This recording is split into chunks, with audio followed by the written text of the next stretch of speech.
अस्सलाम वालेकुम गाइस, क्या हाल हैं आपके। आई होप आप सब ठीक होंगे और बहुत ज़्यादा बिज़ी भी होंगे CSS 2022 की, बिल्कुल, क्योंकि वो आन पहुंचा है बिल्कुल सर पे। तो आई होप कि आपने मोस्टली टॉपिक्स जो हैं वो डिस्कस कर लिए होंगे, मतलब तैयार कर लिए होंगे एग्ज़ाम के लिए। और हर चीज़ आपने प्रिपेयर कर ली होगी। तो इस टाइम में मैं आपको कुछ इम्पोर्टेंट टॉपिक्स मैंने समझा कि आपको बता दूं, और आई होप कि मोस्टली इन टॉपिक्स में से आपने कवर कर लिए होंगे और डाटा कलेक्ट कर लिया होगा और सब कुछ तैयार होगा। लेकिन ये टॉपिक्स बताऊं, मैं भी अगर कोई एक आधा नहीं भी हुआ तो उसके लिए आप प्रिपरेशन कर लें, अभी कुछ दिन हैं। और अगर ये टॉपिक्स ऑलरेडी तैयार हैं तो आप इनको मज़ीद जो है वो फोकस करें, इन चीज़ों को एनालाइज करें, ताकि अगर कोई भी सवाल आ जाता है किसी भी पर्सपेक्टिव से तो आप उसको सॉल्व कर सकें। तो कुछ इंपॉर्टेंट टॉपिक्स हैं that I would discuss with you, और इनको मेरी नज़र में ये कुछ ज़्यादा इम्पोर्टेंट हासिल है 2022 के लिए। उसमें हम जो स्टार्ट करते हैं तो फर्स्ट वन जो टॉपिक है that is US Pakistan relations. अच्छा, US पाकिस्तान रिलेशन जो हैं ये सिर्फ 2022 के लिए नहीं है, हमेशा से ही ये इम्पोर्टेंट हैं। और ये टॉपिक आपके ऐसे से लेके आपके करंट अफेयर्स, आपके पाकिस्तान अफेयर्स हो गए, आपका इंटरनेशनल रिलेशंस हो गए, और आपकी US हिस्ट्री इवन हो गई, जैसे US पाकिस्तान रिलेशंस हैं। तो ये टॉपिक्स जो हैं ये बहुत ज़्यादा इम्पोर्टेंट हैं। तो इनको आपने सही तरीके से हर चीज़ को देखना है कि एक टॉपिक है तो मैं इसको ऐसे की पर्सपेक्टिव से भी देखूं, इसको करंट अफेयर्स के एंगल से भी तैयार करूं, पाकिस्तान अफेयर्स के लिए भी, US हिस्ट्री के लिए भी, और IR या कोई भी और सब्जेक्ट है जिसके अंदर ये चीज़ें आ सकती हैं, तो आप हर एंगल से उसको देखें। तो US पाकिस्तान रिलेशंस करंटली जो है वो प्रीवियस गवर्नमेंट जो इमरान खान साहब की थी, उन्होंने तो टारगेट किया US को कि पाकिस्तान के अंदर वो जो इंडिजिनस हमारे इश्यूज़ हैं उनके अंदर वो इंटरनल मामलात के अंदर अमेरिका इन्वॉल्वमेंट अपनी जो है वो करने की कोशिश करता है, इंटरफेरेंस करता है। तो ये चीज़ गलत है। हालांकि पाकिस्तान जो है वो मतलब हमें भी पता है कि हमेशा से ही इंटरफेरेंस रही है अमेरिका की हमारे इंटरनल इश्यूज़ के अंदर टू सम एक्सटेंट। बट ये चीज़ें हमने उस तरीके से पेपर में तो नहीं लिखनी होती ना।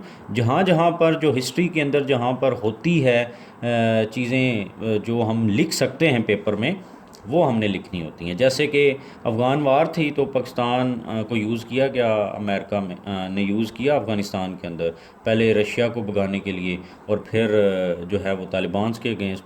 तो ये सारी चीज़ें हैं। इसी तरीके से फिर अब क्योंकि पाकिस्तान US रिलेशंस इसलिए इम्पोर्टेंट हैं कि इस टाइम पाकिस्तान जो है करंटली अगर हम देखें तो एक इकोनॉमिक क्राइसिस के अंदर है, और हम IMF और वर्ल्ड बैंक के जो बेल आउट पैकेजेस हैं तो उनके बगैर हमारी इकॉनमी चल नहीं सकती, हम वेंटिलेटर पे हैं इस वक्त।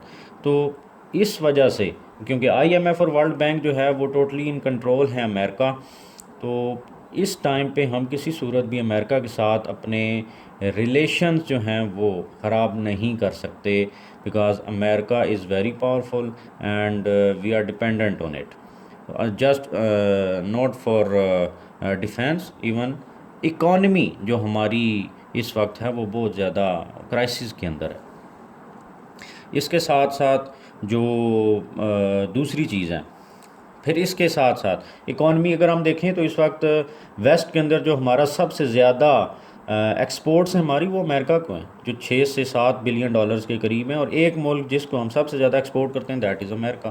तो अमेरिका, फिर FATF है, फिर हमारा IMF और वर्ल्ड बैंक मैंने कहा। फिर आप ये देखें कि आज अगर अमेरिका सऊदी को कह दे कि आपने कोई रिलीफ नहीं देना पाकिस्तान को, तो क्या आप समझते हैं कि सऊदी अरेबिया पाकिस्तान को कोई डेफर्ड पेमेंट के ऊपर जो है वो ऑयल दे देगा या कुछ डॉलर्स दे देगा कि आप अपने रिज़र्व्स के अंदर रख लें, या कोई ऐसा काम करेगा? कभी भी नहीं करेगा। आई मतलब करंट जो सिचुएशन है उसके अंदर I think Pakistan is not as much important for USA as sorry for Saudi Arabia as USA।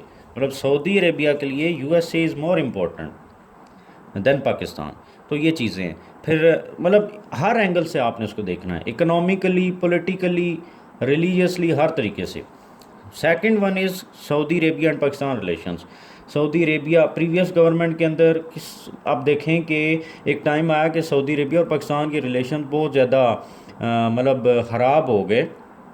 जिस टाइम पीएम जो फॉर्मर पाकिस्तान के पीएम थे वो उन्होंने कहा कि मैं मलेशिया जाऊंगा और वहाँ पर हम समिट होना था और वहाँ पर उन्होंने बात की कि एक चैनल बनाएंगे।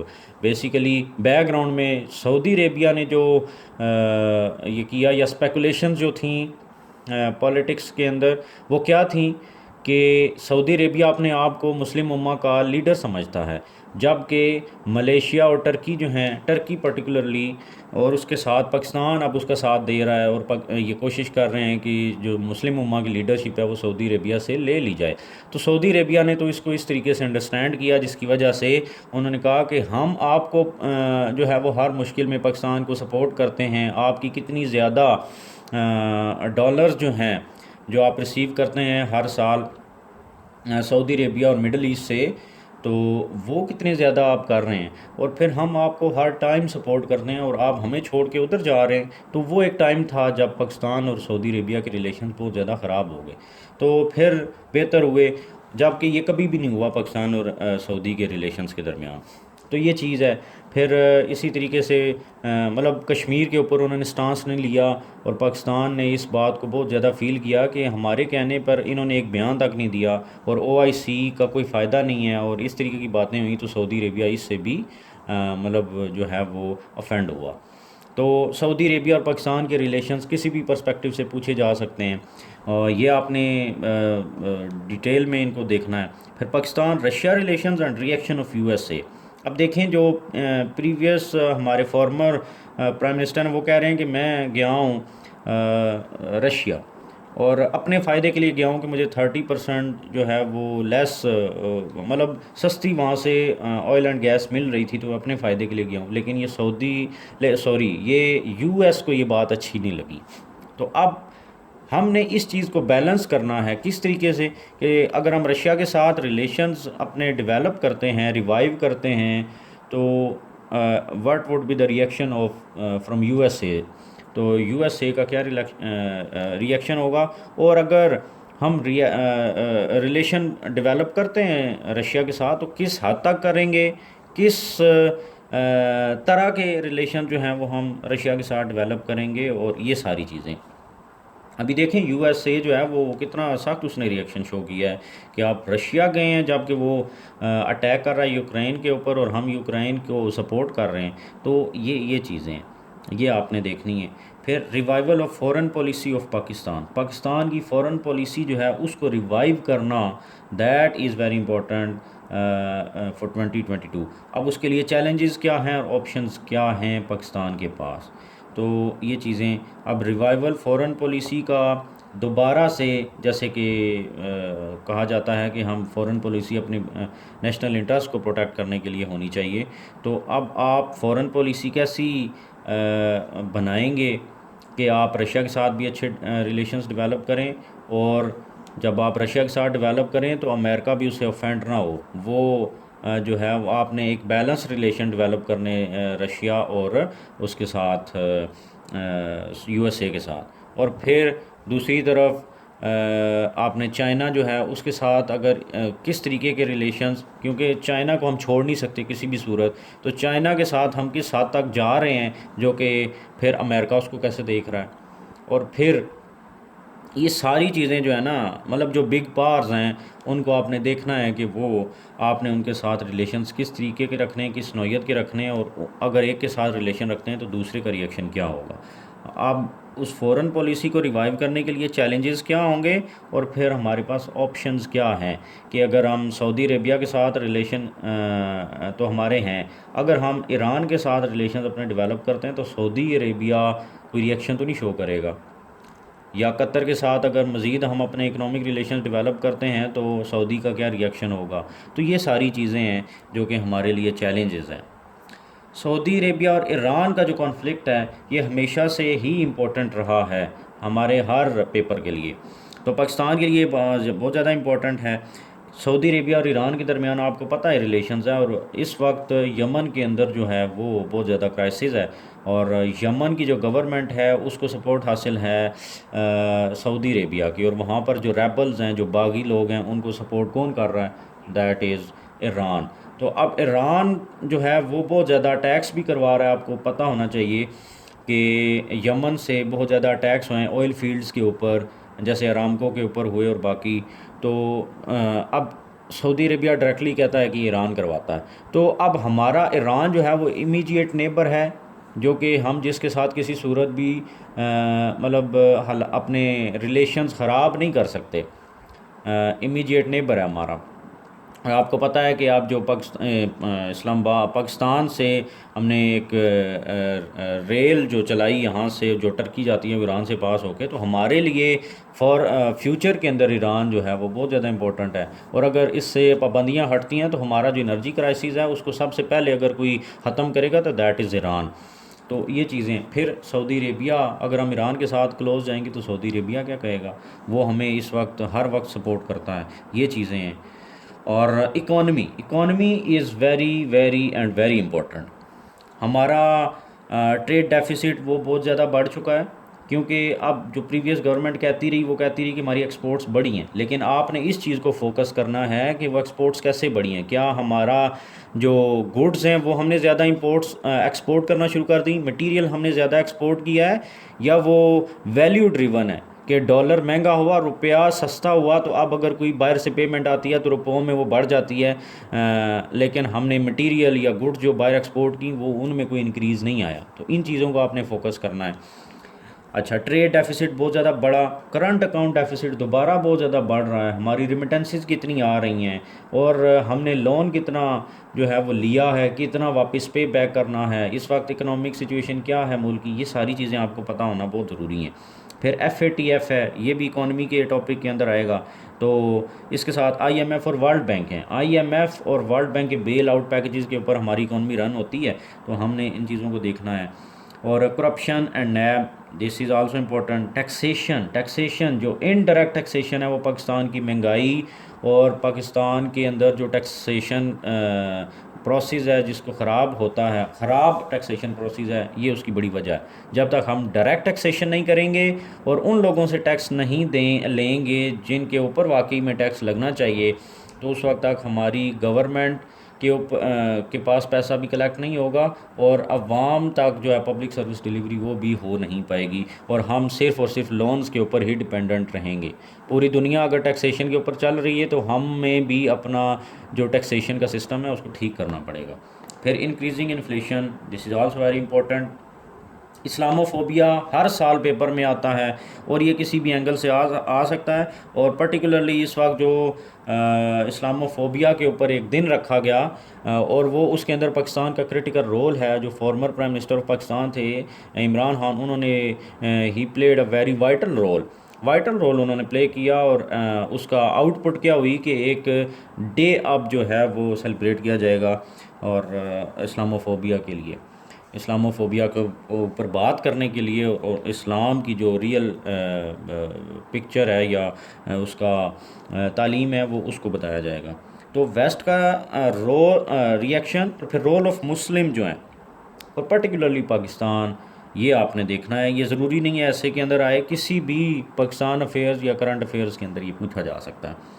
Political instability and future of Pakistan, इस वक्त अगर आप देखें तो हमारे पॉलिटिकल जो हमारे मुल्क के अंदर जो पॉलिटिकल इंस्टेबिलिटी है ये बहुत ज़्यादा कैटास्ट्रोफिक जो है वो नज़र आ रही है। कि देखें, अगर आप पॉलिटिकल स्टेबिलिटी ही नहीं होगी, अफ़गानिस्तान के अंदर क्या है, पॉलिटिकल स्टेबिलिटी नहीं है ना, गवर्नमेंट नहीं है जो वर्क करे, उसकी रिट डेवलप हो और फिर एक निज़ाम चले। तो अगर पॉलिटिकल इंस्टेबिलिटी होगी तो मुल्क नहीं चल पाएगा। गवर्नमेंट नहीं इतनी पावरफुल होगी वो अपनी रेट इस्टेब्लिश करे, वो कोई काम कर सके आवाम के लिए, पब्लिक सर्विस डिलीवरी करे, या आवाम के लिए कोई आसानी पैदा करे, या नेशनल इंटरेस्ट को प्रोटेक्ट करे। तो हर कोई अपने उसमें लगा है, तो इस वजह से पाकिस्तान की जो इकॉनमी है वो नीचे ही जाती जा रही है, पाकिस्तान का जो इन्फ्लेशन है वो बढ़ती जा रही है, और मुल्क के अंदर मसाइल ही पैदा हो रहे हैं। मतलब पाकिस्तान के जो मसाइल हैं उनको सॉल्व करने के बजाय जो पॉलिटिकल लीडरशिप है वो अपने पर्सनल या पार्टी पॉलिटिक्स में लगी हुई है। फिर एनर्जी क्राइसिस जो है, एनर्जी क्राइसिस पाकिस्तान का ये एक इम्पॉर्टेंट है, और ये किसी भी पेपर के अंदर पूछा जा सकता है। दोबारा एनर्जी क्राइसिस पाकिस्तान के अंदर आ गया है, और जो बिजली है वो हर महीने महंगी होती जा रही है। इसके पीछे क्या वजूहात हैं, यू मस्ट नो कि पाकिस्तान की जो बिजली एनर्जी है वो कितने परसेंट ऑयल एंड गैस के ऊपर बन रही है, डैम से कितनी बन रही है, पाकिस्तान के अंदर कितने डैम्स हैं और कौन सा डैम कितनी एनर्जी जो है प्रोड्यूस कर रहा है। और पाकिस्तान को सस्ती बिजली प्रोवाइड करने के लिए हम क्या क्या काम कर सकते हैं। अगर मेरे से कोई पूछे तो मेरे नज़दीक पाकिस्तान के इस वक्त जो जो इकोनॉमिक क्राइसिस की अगर कुछ बड़ी वजूहात हैं तो वन जो सबसे मेन मेरे ख्याल में है वो एनर्जी क्राइसिस है और महंगी बिजली है। देखें ना, आप इन सारी चीज़ों को अगर देखेंगे तो महंगी बिजली बनी, और सबसे पहले तो आपने ऑयल एंड गैस इंपोर्ट किया, आपका 65% जो एक्सपोर्ट्स का हिस्सा है वो आपने बाहर भेज दिया, 67% सॉरी, एनर्जी मतलब ऑयल एंड गैस को इंपोर्ट करने के लिए। पहले ही डॉलर डेफिसिट आपने जनरेट कर दिया, कि एक्सपोर्ट्स का एक बड़ा हिस्सा मोर देन 50% आपने ऑयल एंड गैस को इंपोर्ट करने पे खर्च कर दिया। उसके बाद जब आप ऑयल एंड गैस के ऊपर बिजली बनाएंगे तो वो बिजली बनाने वाले जो प्लांट्स हैं आप उनको डॉलर्स में पे करेंगे। ऐसे ऐसे एग्रीमेंट्स किए हुए हैं प्रीवियस गवर्नमेंट्स ने। जब आप उनके साथ वो करेंगे उसके बाद वो बिजली महंगी बनेगी। बिजली जब महंगी बनेगी तो डोमेस्टिक जो घरों को भी महंगी मिलेगी, जो आपके कमर्शियल लोग कारोबारी हैं उनको भी महंगी मिलेगी। जब महंगी मिलेगी तो इंडस्ट्री के अंदर जो चीज़ें हैं उनकी प्रोडक्शन कॉस्ट जो है वो बहुत महंगी हो जाएगी। तो एक चीज़ जो पाकिस्तान के अंदर 50 रुपये में प्रोड्यूस करेगी इंडस्ट्री, वो चाइना, इंडिया और बांग्लादेश जो हमारे नेबर्स हैं वो 20 रुपये में पैदा करेंगे। तो हमारी एक्सपोर्ट्स कैसे बढ़ेंगी? तो एक्सपोर्ट्स नहीं बढ़ेंगी तो हमारा ट्रेड डेफिसिट बढ़ेगा, ट्रेड डेफिसिट बढ़ेगा तो करंट अकाउंट डेफिसिट बढ़ेगा, वो बढ़ेगा तो हम लोन ज़्यादा लेंगे, लोन ज़्यादा लेंगे तो हमारा जो इकोनॉमिक क्राइसिस पैदा होगा। तो ये सारी चीज़ें मतलब अगर एनर्जी क्राइसिस जो है वो उसको देखा जाए तो मेरे नज़दीक हमारे इकोनॉमिक क्राइसिस का एक बड़ा जो मीन है वो एनर्जी क्राइसिस है। फेमिनिज़म हर साल पेपर में आता है, यू मस्ट नो कि फेमिनिज़म है क्या। अगर आपने जेंडर स्टडीज़ रखी हुई है तो आपको बहुत अच्छा आइडिया है और आप you would be able to solve this question. I hope मैंने जो टॉपिक्स बताए हैं आपने इनको प्रिपेयर किया हुआ होगा। अगर नहीं किया तो कोई एंगल अगर आपका रह गया है, कोई पर्सपेक्टिव रह गया तो आप उससे भी देखें, और इन सारे टॉपिक्स को कवर करने की कोशिश करें, डाटा कलेक्शन करें, और ताकि किसी भी पेपर के अंदर किसी भी तरीके का सवाल आता है तो आप उसको सॉल्व कर पाएँ। Thank you very much.